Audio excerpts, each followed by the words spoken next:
ETF index mutual funds నేర్చుకుని stock మార్కెట్లో రాణించాలనుకుంటున్నారా? వెంటనే ఈ నెంబర్కి కాల్ చేయండి. నమస్తే, welcome back to Suman TV. Present మనతో పాటు ఉన్నారు అనలిస్ట్ మందర్ కృష్ణారెడ్డి గారు. నమస్తే సార్. నమస్తే అమ్మ. సార్, బంగారం రేట్స్ ఒక రోజుకి చాలా తేడా వచ్చేస్తుంది. అంటే 500 పెరగడము, లేదంటే 20 రూపాయలు తగ్గడము. అంటే పెరిగినా తగ్గినా ఆడవాళ్ళు అనేవాళ్ళు కొనడం అయితే ఆపరు అనుకోండి. మరి 1,30,000 అయితే దాటేసింది బంగారం ధర. మళ్ళీ ఒక్కసారి అంటే మళ్ళీ పెరిగే ఛాన్సెస్ ఉన్నాయంటారా? చాలా మంది నిపుణులు ఏంటంటే 60,000 పడిపోద్ది, 70,000 పడిపోద్ది అని చెప్తున్నారు. ఆ ఛాన్సెస్ ఏమైనా ఉన్నాయంటారా? బంగారం ధర ఫ్లక్చువేషన్ చాలా ఎక్కువ జరుగుతూ ఉంది. ఈ వారం 15 రోజులు మనం 2 రోజులు గమనిస్తే కొద్దిగా పెరగడం, కొద్ది తగ్గడం, పెరగడం, ఇలాగే అక్కడక్కడే దోబూచులాడుతుంది. 120 నుంచి మొదలు పెడితే 130 మధ్యలో ఎక్కువగా ఇది నడుస్తూ ఉంది. మ్యాక్సిమం కొద్దిగా పెరిగి మళ్ళీ తగ్గడమే జరుగుతుంది తప్ప ఫ్లక్చువేషన్స్ ఉంటాయి తప్ప బ్రహ్మాండంగా బ్రహ్మాండంగా పెరిగే అవకాశాలు అయితే సూచనలు కనబడలేదు ప్రజెంట్గా. ఎందుకంటే మార్కెట్ అంతా కూడా ఫ్లక్చువేషన్స్ పెద్దగా లేవు, కొంచెం స్థిరమైన పరిస్థితులు కనబడుతున్నాయి. కాబట్టి ఈ రేట్లలో పెద్దగా తేడాలు రాకపోవచ్చు అనేది ఊహన. అయితే కొంతమంది నిపుణులు చెప్పేది ఏమిటంటే అమెరికన్ లోపల రెపో రేట్లు తగ్గుతున్నాయి కాబట్టి ఆటోమేటిక్గా అక్కడ బంగారం బ్యాంకులో పెట్టుకునేటువంటి డబ్బు చాలా మంది పెట్టుకోకుండా బంగారం మీద నిల్వ చేస్తే బంగారం రేటు పెరిగే అవకాశాలు ఉంటాయనేది కొంతమంది ఆలోచన. కానీ ఒకవేళ తగ్గితే మళ్ళీ వెంటనే దాన్ని ఒక 15 రోజులు పెరిగితే మళ్ళీ 15 రోజులు పెంచే అవకాశాలు కూడా ఉంటాయి. 1 మంత్ 2 మంత్స్ లోపల 3 మంత్స్లో డిసిషన్స్ మారిపోతూ ఉంటాయి. కాబట్టి ఏ ఒక్క సంఘటన మీద ఆధారపడి మనం బంగారం 100% పెరుగుతుందో మనం చెప్పలేము. అలాగే తగ్గడానికి కూడా పాసిబిలిటీస్ ఉన్నాయి అనేది మరొక వాదన.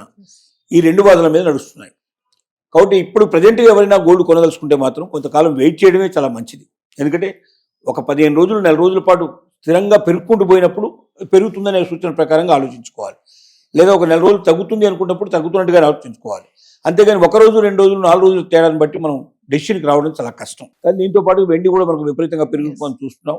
బంగారం మీద ఇన్వెస్ట్ చేసేటువంటి అనుకున్న వాళ్ళు కొంతమంది వెండికి డైవర్ట్ అయితే వాళ్ళు డెఫినెట్గా వెండి రేట్లు బాగా పెరిగే అవకాశాలు ఉన్నాయి. దానికి కారణాలు మనం అనేకంగా చెప్పుకుంటూ వస్తున్నాం. దాన్ని పెంచుకోవడానికి ప్రయత్నం చేయడం మంచిది. అంటే బంగారం ఒక ఇరబిద్దంగా ఉన్న పరిస్థితిలో బంగారం మీద ఇన్వెస్ట్ చేస్తే సడన్గా తగ్గిపోయింది అనుకోండి, విపరీతంగా నష్టపోతారు. సో పెరిగితే సంతోషమైన విషయమే, పెరగకపోతే బాధపడే పరిస్థితి ఏర్పడతాయి. కానీ 100% పెరుగుతుందని నమ్మకం ఉండే వెండి మీద ఇన్వెస్ట్ చేస్తే ఆ సమస్య ఉండదు. కాబట్టి వెండి వైపు మార్చడం చాలా మంచిదని ఉద్దేశం. రెండోది, ఈ మధ్యకాలంలో చాలా వరకు హాల్మార్క్ బంగారం కూడా డూప్లికేట్ అవుతోంది. అంటే ఒరిజినల్ హాల్మార్క్ కాదు పెట్టేది, హాల్మార్క్ను కూడా వాళ్ళు కాపీగా చేసి హాల్మార్క్ ఒరిజినల్ కాకుండా నిజమైన 24 క్యారెట్స్ బంగారం కాకుండా 22 క్యారెట్స్ బంగారం కాకుండా తక్కువ విలువ ఉండేటువంటి బంగారాన్ని హాల్మార్క్గా చూపించేందుకు ప్రయత్నం చేస్తున్నారు. ఎక్కువ కల్తీ అయిన దాన్ని హాల్మార్క్గా చూపించే ప్రయత్నం చేస్తున్నారు. హాల్మార్క్ అంటే 100% గ్యారెంటీ ఉండేదానికి హాల్మార్క్ అంటారు. హాల్మార్క్ కొంతమందికి మాత్రమే గవర్నమెంట్ ప్రత్యేకంగా వాళ్ళకి లైసెన్స్ ఇస్తుంది. ఆ లైసెన్స్ ఇచ్చే వాళ్ళు ఇచ్చినటువంటి హాల్మార్క్లో ఏమైనా తేడా వస్తే వాళ్ళు జవాబుదారీ అవుతారు. వాళ్ళు ఎక్కడున్నా పట్టుకొస్తారు, తీసుకొచ్చి వాళ్ళు జైల్లో వేస్తారు. వాళ్ళ దగ్గర మొత్తం డబ్బు వసూలు చేస్తారు, ప్లస్ వాళ్ళకి జైలు శిక్ష కూడా పడుతుంది. కానీ ఈ డూప్లికేట్ హాల్మార్క్ ఏదైతే ఉందో చేసేటువంటి వాళ్ళని వాళ్ళకి సంబంధించిన ఇన్ఫర్మేషన్ ఏమి ఉండదు. దీన్ని కొన్ని షాపుల్లో కూడా పెట్టి అమ్ముతున్నట్టుగా ప్రైవేట్గా చేసేవాళ్ళు చాలామంది ఈ హాల్మార్క్ అని చూపించేసేసి బయట అమ్మే ప్రయత్నాలు జరుగుతున్నాయి. కాబట్టి హాల్మార్క్ నిజమైందా కాదా అనేది హాల్మార్క్ లైసెన్స్ హోల్డర్ ఉండేటువంటి హాల్మార్క్ దగ్గరే మనం చేయించుకోవాలి. ఆ లైసెన్స్ హోల్డర్ మనకు అన్ని చోట్ల కనబడుతూ ఉంటారు. మీరు ఆన్లైన్లో కుట్టినా కూడా హాల్మార్క్ లైసెన్స్ హోల్డర్ ఎవరని చెప్పంటే మీకు ఆటోమేటిక్గా వాళ్ళ అడ్రస్లు తెలుస్తాయి, ఫోన్ నెంబర్లు తెలుస్తాయి, మాట్లాడచ్చు. రెండోది, మీకు ఎక్కడైనా సరే డూప్లికేట్గా హాల్మార్క్ ఎక్కడైనా కనబడితే మీరు వెంటనే చేయాల్సిన పని ఏమిటంటే BIS, bureau of Indian standards అని మీరు కొట్టి హైదరాబాద్ అని కొడితే bureau of Indian standard Hyderabad address వస్తుంది.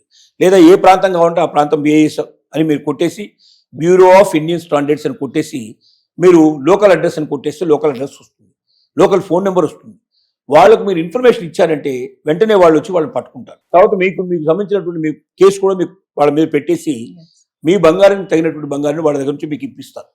మీకు అవకాశాలు ఉన్నాయి. కాబట్టి కనబడిందల్లా మంచి బంగారమేని BIS కనబడంగానే దాని మీద హాల్మార్క్ కనబడంగానే ఇది నిజమైన బంగారం అనుకుని చాలామంది మోసపోతున్నారు. ఈవెన్ కొన్ని పెద్ద పెద్ద బంగారు దుకాణాల్లో కూడా ఈ రకంగా డూప్లికేట్ పెట్టి అమ్ముతున్నారని తెలుస్తోంది. కాబట్టి నిజమైన హాల్మార్కా కాదా అని 1కి 10 సార్లు చెక్ చేసుకోవాల్సిన అవసరం ఉంది. నిజమైన హాల్మార్క్ లైసెన్స్ హోల్డర్స్ ఎవరున్నారో తెలుసుకొని వాడి దగ్గరికి వెళ్ళి టెస్ట్ చేయించుకొని అది హాల్మార్కా కాదని రుజువు చేసుకోవాలి. హాల్మార్క్ కాదని తెలిస్తే వెంటనే మీరు బిఐఎస్ వాళ్ళకి ఇన్ఫర్మేషన్ ఇచ్చేసి కేసు ఫైల్ చేసుకుంటే మీ సొమ్ము మీకు భద్రంగా వచ్చేట్టుగా ఏర్పాటు అవుతుంది.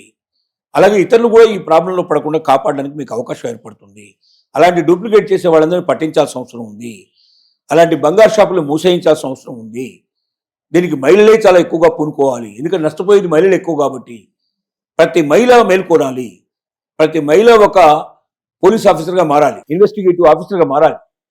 ఎందుకంటే మనకు జరిగే అన్యాయాన్ని మనమే దీనిలోంచి బయటపడే ప్రయత్నం చేయాలి. ఈ మధ్య చాలా వస్తున్నాయి కేసులు, చాలా చోట్ల పట్టుకుంటున్నారు, చాలా మందికి నష్టపోతున్నారు. లక్షల్లో కొన్న బంగారం కూడా, 25 లక్షలు పెట్టి కొన్న బంగారం కూడా అట్లాంటి జరుగుతున్నాయి. కొన్ని బ్యాంకుల్లో కూడా ఈ డూప్లికేట్ హాల్ మార్క్ ఉండే నగలు తీసుకెళ్లి కుదువ పెట్టేసి డబ్బు తీసుకొని పరారైపోయిన కేసు. కాబట్టి బ్యాంకర్స్ కూడా చాలా జాగ్రత్త పడాల్సిన అవసరం ఉంది. హాల్ మార్క్ ఉండగానే గుడ్డిగా నమ్మొద్దు. బంగారం టెస్ట్ చేసుకునే వాళ్ళ దగ్గర ఉంటాయి, సాధనాలు ఉంటాయి వాళ్ళ దగ్గర. అది ఒరిజినల్ బంగారం కాదా అని చెప్పే సాధనాలు ఉంటాయి. ఆ సాధనాల ద్వారా ఒరిజినల్ బంగారం కాదని తెలుసుకున్న తర్వాతనే వాళ్ళు దాన్ని పెట్టుకోవాలి తప్ప డూప్లికేట్ పెట్టుకోవడం వల్ల ఏమవుతుందంటే బ్యాంకులు నష్టపోతాయి. బ్యాంకులు నష్టపోతే ఏమవుతాయంటే బ్యాంకులో కస్టమర్స్ అందరూ నష్టపోతారు. రేపు భవిష్యత్తులో బ్యాంకు దివాలా తీసి బ్యాంక్ బైక్ ఎట్టిపోతే 5 లక్షల కన్నా ఎక్కువ ఇన్సూరెన్స్ రాదు, మిగతాదంతా పోగొట్టుకునే అవకాశం ఉంటుంది. కాబట్టి బ్యాంకు మనది, దాన్ని కాపాడుకోవాల్సిన బాధ్యత కూడా మనకు ఉంది. కాబట్టి ప్రతి మహిళ తెలివైన పక్కగా ఉండి హాల్ మార్కులో జరిగేట్లు మోసాలను కనిపెట్టాలి. మనం డూప్లికేట్ హాల్ మార్క్ వస్తే వెంటనే పట్టుకోవాలి. ఒరిజినల్ హాల్ మార్క్ కోట దగ్గరికి వెళ్ళాలి, దాన్ని తెలుసుకోవాలి. బిఐఎస్కు కంప్యూటర్ ఇవ్వాలనేది తప్పనిసరిగా చేయాలని మనం వినతి. సో ఇంకా మరికొంతమంది మహిళలు చూసుకుంటే బంగారం ధర పెరిగిపోతుంది కదా, 1,30,000 దాటేసింది. కొంచెం రోల్డ్ గోల్డ్ వైపు కూడా వెళ్తున్నారు లేడీస్, అంటే 14 క్యారెట్స్ 18 క్యారెట్స్ వైపు కూడా వెళ్తున్నారు. అంటే అది వెళ్ళడం తప్పేం లేదు. నేను ఏమంటున్నానంటే 24 క్యారెట్స్ కొనలేము మనం, 22 క్యారెట్స్కి వచ్చాం. 22 క్యారెట్స్ కాదు, 18 క్యారెట్స్కి వచ్చాం. 8 క్యారెట్స్ కూడా దొరికే అవకాశం ఉంది మార్కెట్లో. ఏది దొరికినా హాల్ మార్కే తీసుకోవాలి. మనం చెప్పేది ఏంటంటే 8 క్యారెట్స్ తీసుకున్నా, 15 తీసుకున్నా, లేదా 18 తీసుకున్నా, లేదా 22 తీసుకున్నా, 24 తీసుకున్నా, ఏ క్యారెట్ బంగారం మీరు తీసుకున్నా అది హాల్ మార్క్ కంపల్సరీగా ఉండాలి. 2 గ్రాముల కన్నా ఎక్కువ బంగారం ఉంటే హాల్ మార్క్ కంపల్సరీగా ఉంటుంది. 2 గ్రాముల కన్నా ఎక్కువ బంగారం ఉన్నప్పుడు కంపల్సరీగా ఆడుకోవడానికి ఉండాలి. కాబట్టి హాల్ మార్క్ లేని ఆభరణాలు మీరు తీసుకోవద్దు. అది ఒరిజినల్ కాదని మీరు టెస్ట్ చేయించుకోవచ్చు. ఈవెన్ స్వచ్ఛమైన బంగారం తీసుకున్నా మీరు అది ఒరిజినల్ కాదని మీరు తెలుసుకోవడానికి మీకు అవకాశాలు ఉన్నాయి. హాల్ మార్క్ ఎవరైతే ఉన్నదో వాళ్ళ దగ్గరికి తీసుకెళ్తే వాళ్ళు లైసెన్స్ హోల్డర్స్ తెలియజేస్తారు. 100 మంది లైసెన్స్ ఇచ్చారు, హాల్ మార్క్ లైసెన్స్ ఇచ్చారు. హాల్ మార్క్ లైసెన్స్ హోల్డర్ అయితే తప్పు చేస్తే వెంటనే అతను శిక్ష చేయడానికి మనకు అవకాశాలు ఉంటాయి. ఇక్కడ అతను పూర్తి డీటెయిల్స్ ఉంటాయి, అతను పట్టుకోవడం చాలా ఈజీ అవుతుంది. ప్రపంచంలో ఎక్కడ వెళ్ళినా వాటిని పట్టుకొచ్చేసి తీసుకొచ్చి అతనికి శిక్ష వేసే అవకాశాలు ఉంటాయి. అది లేని వాళ్ళ దగ్గరికి పోవడం చాలా కష్టం అవుతుంది. ఈ విషయాలు మనం జాగ్రత్త పడి, మీరు ఏ క్యారెట్ కొన్నా పర్లేదు కానీ ఆ క్యారెట్కి హాల్ మార్క్ కంపల్సరీగా ఉండాలి. ఒరిజినల్ హాల్ మార్క్ కావాలి. అదొకటి మీరు జాగ్రత్త పడమని మనం వాళ్ళకి సలహా ఇస్తున్నాం. Thank you.